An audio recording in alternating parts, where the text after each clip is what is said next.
Good afternoon, everybody, and welcome to this week's Furman Football Weekly with head coach Clay Hendricks. Paladins coming off of the loss at home to Mercer last week, going back on the road for the final time in SoCon play this Saturday at Chattanooga.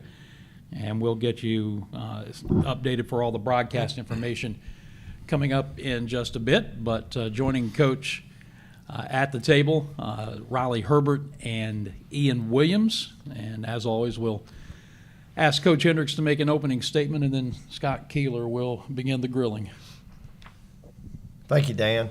First off, I'd just say hats off to Mercer. Really, really good football team, really in all phases, kind of what I thought they were, just completing all those areas.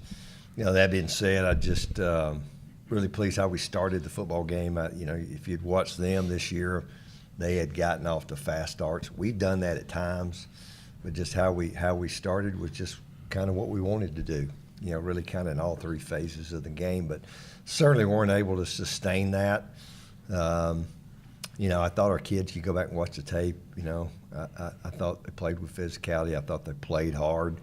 I think the thing really for us, it just kind of continues to show up, is probably just a lack of the ability to execute in key moments of the game. And, there have been obviously this year, and when we haven't been successful, turnovers offensively have played a huge role. And then I think the other thing defensively that shows up is just the number of explosion plays that we've allowed. I think you kind of combine that with some, lack of consistent execution, which, to me, goes back to me. That's us as coaches. We got to get our guys to execute at a higher level. And, you do that against a good team and you get exposed, and especially over time. But getting proud of our felt like we had all kinds of chances there, and then third quarter there it just kind of got away from us. We couldn't get stops, couldn't stay on the field on offense, and again when you do that, you don't get the results you want. So we'll continue to push forward, play Chattanooga team is playing really well. It's getting better, has been getting better all year long, and so we got a chance to finish really strong in our league, and that's our goal. And we'll head out there this afternoon, have our first practice for Chattanooga, and looking forward to it. But with that, we'll take any questions you may have. Coach, I know it's not always a simple formula, and I know different quarterbacks get rid of it different ways and stuff like that, but this is one of those other games where you didn't have a sack and the result was what it was, and it seems to be a theme when in the losses a little bit this year. I know everything's different, but can you just – how different could it have been if you could have got to him a few times, hit him, but didn't get him down? Good question. I mean, obviously you can pressure the quarterback. It's big. I mean, again, credit them. They did exactly what you thought they were going to do. He gets it out of his hand, but they're also going to max protect. They're going to throw the ball down the field, which makes it challenging. The officer are going to try to make it as hard on Josh out there as they could. And I'm not sure there's hardly ever a time where two people weren't on him initially, which we kind of expected. Which again, we got to win more one-on-ones. I think another thing just shows up is just the number of one-on-ones we keep losing. Our sport is I think a sport of one-on-ones, and you're not going to win them all, but you got to win your share. And but no, I think so. Scott, when I went back, we actually hit him more than I thought we did. We were just always seemed to be a half step short. There were a couple of times it was bang, bang, hit him, and they end up being big, big plays. But I also think, it's, we're 13-0. I think this just kind of summed the day up. And actually, Coach Vaughn put a clip on there this morning in our meetings for our defense, and we got them 3rd and 6 backed up. We're fixing it's 13-0. I think we're going to get the ball back at midfield again, and we run a little game up front, and we flush him. We got a guy that's supposed to be rapping. He is the guy that you flush him to, and you think either sack or a throwaway. Well, he doesn't rap. So now there's nobody there to stop him. Josh gets grabbed pretty good on the backside, but he's going to get there. And then even then you're okay. We got good coverage, and now the guy in coverage decides he's going to stare back in the backfield, and when he does, the guy turns it into a scramble drill. Completion, first down. They make another first down, then they make a 3rd and 16, and then I think the next play they're in the end zone. So, we're a team that needs to be able to execute, and you're not going to do it all the time. But that was something we had total control over, just total control. and that's the stuff we got to be able to do. You can look at the explosion plays. You know, we've been run by some. Usually when we've been run by, it's because we bid on something we shouldn't have bid on. But just thinking people just line up and run by us, I haven't seen that as much. You know, and I know Raleigh had the one on the back out of the backfield. The guy made an unbelievable throw. Had pretty good coverage. It happens, you know, sometimes. But again, controlling things we can control. But we just got to find a way, you know, win more of those one-on-ones. Again, we can't expect our guys to cover a team like that for a long period of time. And he had way too much time. Riley, when you guys did get pressure, I know you got a pretty good hit on him one time. How frustrating is that for a defense as the game goes on? Does that wear on you mentally at all? I mean, I think it's just a next play mentality. I mean, you know, things are going to go good, things are going to go bad. It is a little frustrating. I mean, not being able to get home and secure a sack or get a turnover in some of those situations, but we're coached for it. We know if we have to stay on the field, we have to get a stop. And that's kind of back to what Coach was saying. We have to make some of those plays that we didn't make. More one-on-ones have to be won. I know they were chipping Josh most of the game, and so we have to get home in other places. And I think it's just a collective effort of staying together and, you know, playing as a heartbeat defense, and just, you know, finding a way to get off the field when we need to. Ian, yeah, a typical weekend in college football is always something new that pops up. One thing that makes it such a great sport and to be a fan of. And I'm sure this past weekend you couldn't help but notice the shorts or pants that the Oklahoma kicker debuted. Have you had a conversation with the head coach maybe about you going to something like that, a different look at Furman? And also I wanted to ask, what is the longest kick you've made in practice? We know what you've done. We made 2 57-yarders in a game. What do you feel like you could, game on the line, what could you hit? Not to give any way trade secrets, but thought I'd ask. No, I always kind of go out there in the warm-ups. My long in practice is 70, so I always kind of feel comfortable around like 60, 65. But in game, it kind of all depends. You really want a long one, but I feel like I could probably hit a 65-yard field goal in a game. But it all depends on the win situation and stuff. But I definitely feel comfortable back there, no matter even trying a 57. But no, I did see the pants from the Oklahoma kicker. It's kind of funny seeing how you can just do that. But I don't like to roll my pants up that high. I like to kind of look like a football player. But no, I definitely have a big leg, but I definitely would like to try something 60-plus this week or through the rest of the season. So looking forward to that. Clay, when you and I talked I think it was during the pregame interview prior to this past weekend, one of the things we talked about was how much of your roster is still redshirt sophomore and under. I mean, you've got a young team. It speaks to the developmental nature of your program. What's the balance between winning now, which is obviously what you want to do, but understanding with that many young players that it's a process? Well, I think I understand it's a process. You know, I'm not the most patient person, is there? You know, as it is to begin with. But, you know, I don't know. At the end of the day, you try to play your best players. And I know we feel like those guys are our best players, give us the best chance. I think last week, 8 of the 11 on defense, sophomores or freshmen, starters. Really be 9 if Ryan Earl was able to go. You know, we lost him earlier, and we'll end up redshirting him. So, you know, it kind of is what it is. I think a little bit at a place like Furman, you've kind of got to build for some of those years, and you got those gaps now. You know, hard to overcome the 41 guys. You knew that wasn't going to happen overnight when we had the 41 seniors a couple years ago. And in the world that we live in now, I think for us it's, you know, if we can keep those guys together, you know, going forward. Yeah, I mean, it's now's an interesting time in college football. Probably going to get really interesting here in a couple of weeks, you know, the next month or whenever that is. But, you know, I just think we're a player development place, still doing it largely with high school kids. I mean, you look at a guy like Caleb Easterling, you know, he's played in 3 games now. So we're not, you know, we got 3 games. We're not going to burn a year on him in 3 games, but he's going to play this week. That's the plan. You know, I looked at our first 3 touchdowns last week were all true freshmen.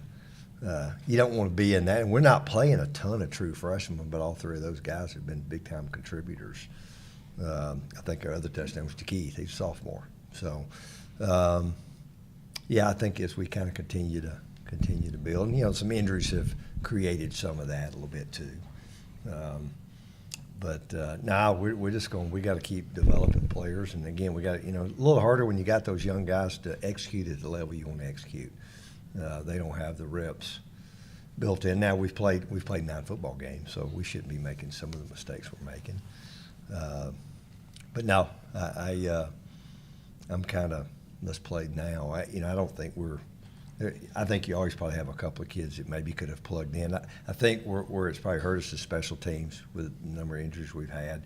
That was one of the biggest concerns we had last week on kickoff return, having so many new guys that hadn't played, hadn't done that, and then, you know, it probably tells you how much coaching matters because, you know, Chad had a simple plan for those guys, and I've always thought if you got a guy that'll hit it, you know, and he hit it. He's got the ability there because I thought special teams last week were really, really solid. You know, got the good return to start the game. We've done a much better job covering. I think with the exception of the one punt that we let them, it should not have happened. You know, we got an older guy that's got to contain the ball of the field, and you know, this should not happen. Again, another one of those details.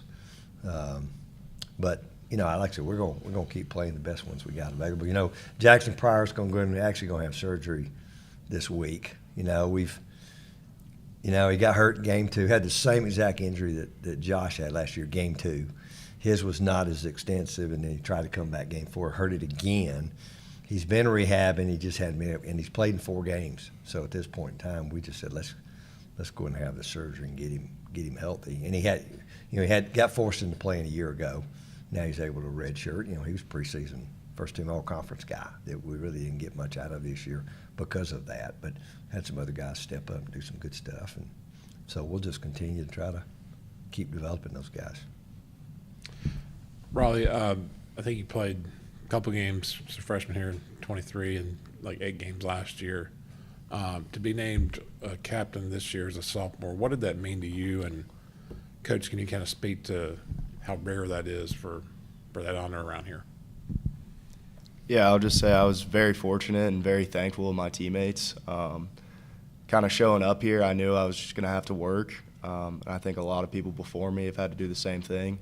But I kind of try to just focus on putting my head down and doing the right thing, being the best person I could be for the team. And so I just tried to give everything to them, and I was very grateful of them for, you know, selecting me in that role. And I'm a happy leader and grateful to be able to take those guys to war every weekend. Yeah, I'd say that's a rarity. You know, in all of my time at Furman, I don't remember that happening very often.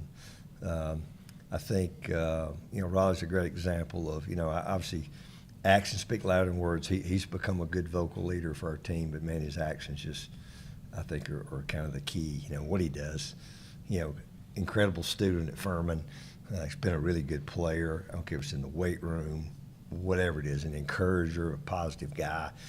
And can't say I was shocked by that at all. And again, we had a younger group. I was always kind of interested when we did do a vote how that would come out. But again, a lot of respect for him. I mean, Ian's one of those guys too. You think about a guy in his role, what he's been able to do. But no, wasn't surprised by that at all. Ian, I don't think a lot of people realize the skill level that goes into what you do. I don't know if you've probably done a lot of film study on guys at the next level. I know the guy with the Panthers hits it sort of like a soccer ball on kickoff. Mm-hmm. How much prep work, and is there a guy that you sort of look at as a style of kicker that you'd like to emulate? Yeah, definitely. Haven't really worked the kickoff rule yet. That's definitely something I'm going to be doing in the off season for the next level. So I'm kind of excited to see what I can do on the kickoff. I feel like I'm pretty good at doing kickoffs, so I feel like I could do something kind of tricky. But someone I kind of look up to, I mean, he's kind of a dog. Brandon Aubrey for the Cowboys. Got a huge leg, just super accurate.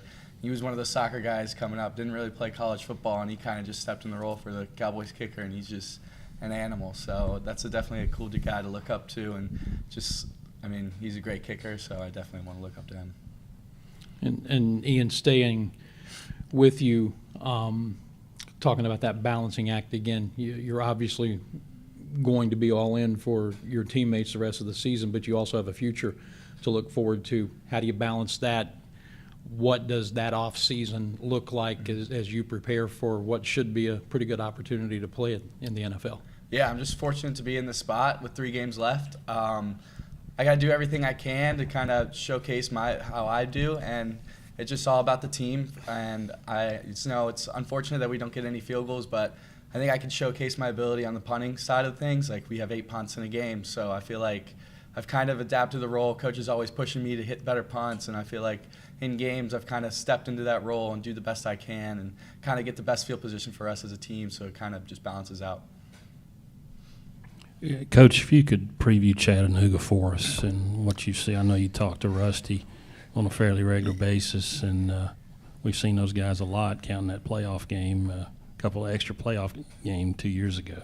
Yeah, so I guess we played them, twice in 23. And, I have a lot of respect for Rusty. I like Rusty a lot. We kind of bounce stuff off each other from time to time. But, I've always had respect for Chattanooga. And, going back to when I was a player, they've always had talent. They've always been talented. I think they've always been well coached, so be a big challenge for us. Kind of interesting, they lost a bunch of guys from a year ago, I think, from graduation, from probably first portal. I think they lost a bunch more in the other portal. They've still taken a lot of guys because you still see a lot of transfers on their team. And so a little bit younger group, certainly, than I think they've been used to playing with. I thought they had an incredibly tough schedule. I think their non-conference was Memphis, Tarleton, Tennessee Tech. I think only, Tarleton got their first loss last week, and I can't remember who the other one was. But you just kind of watch them. They gotten a little better each week, play hard. Had every opportunity against Western last week. Had a really good comeback win to beat East Tennessee. I think the guy that's made him go is the quarterback. I didn't really realize this is his 7th year of college football. First year there, but 7th year.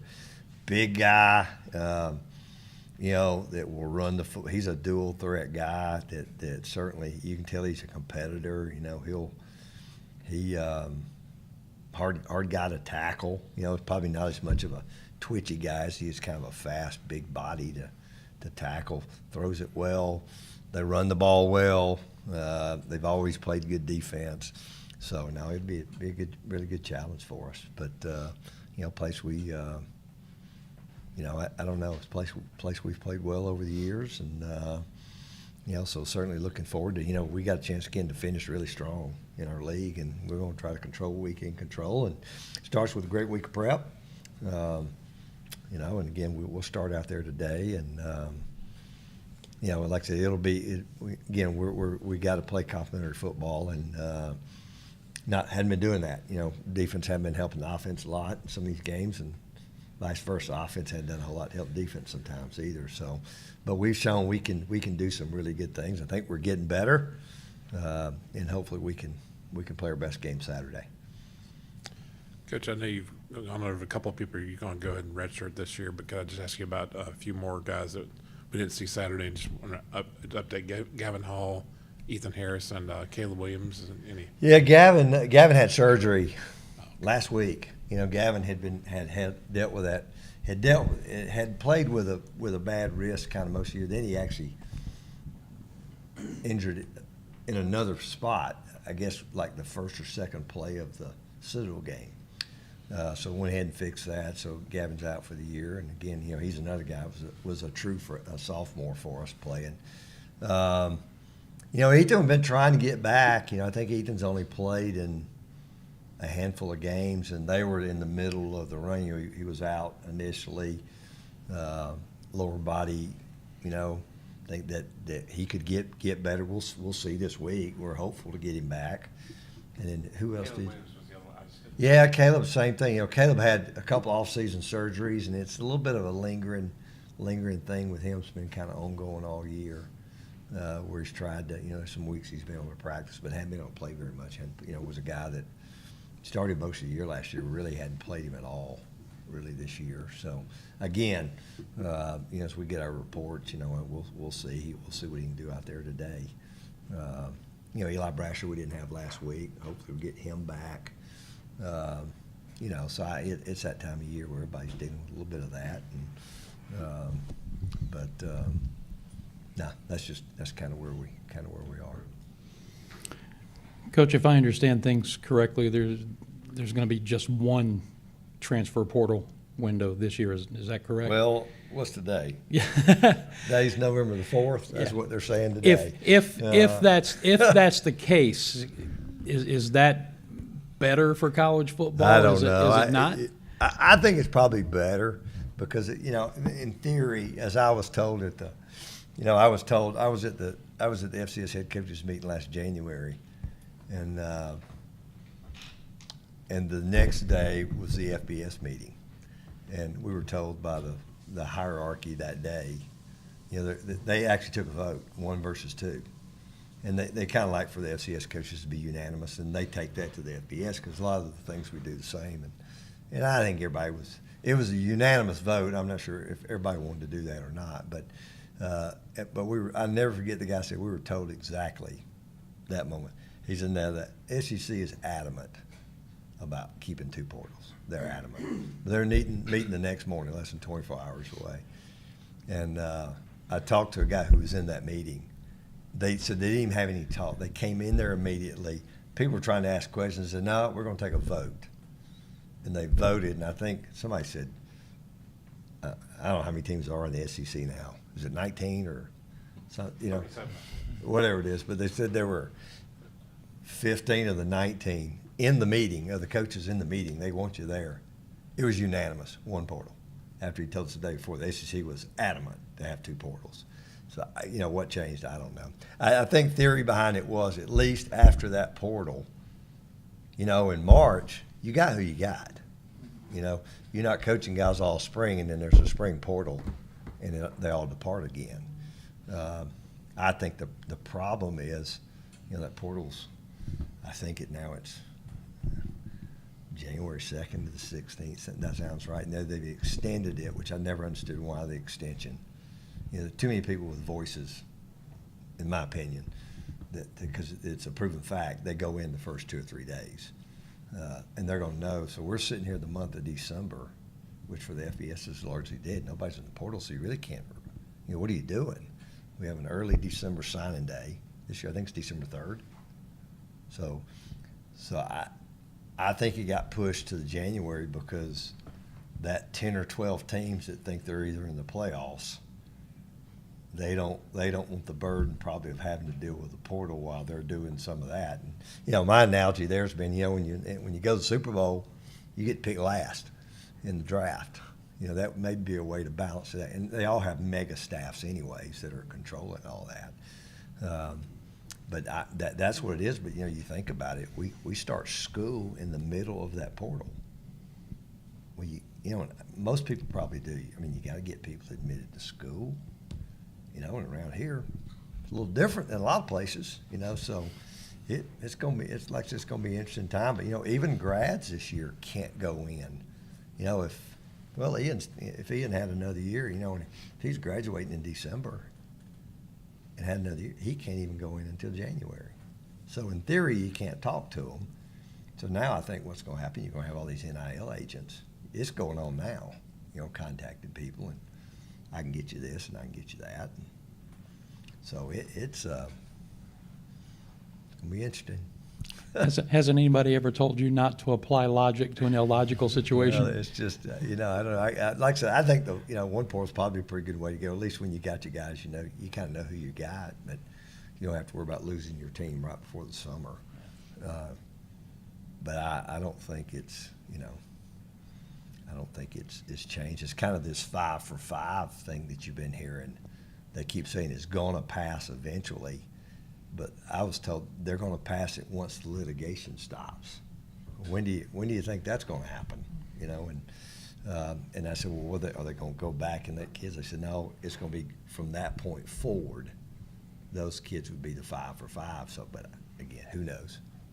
Yeah, before we wrap it up, I'd just be interested to get the player's perspective on all the noise and all of the madness going on around right now when you guys are just, I want to get good grades and I want to play college football? I mean, do you pay attention to all this mess? I mean, I think what you said is pretty much it. I just kind of want to get good grades and play college football. I'm happy where I'm at, and I don't really tone into a lot of that stuff. I think a lot of it's just for the outside sources to, kind of go over and, figure out if it's right or not. Obviously, college football has changed in the past, 10 years or so, just with NIL and even since just 2020, honestly. But again, I think a lot of that's not for us to, be indulging in right now. Just want to win football games and be the best player I can be.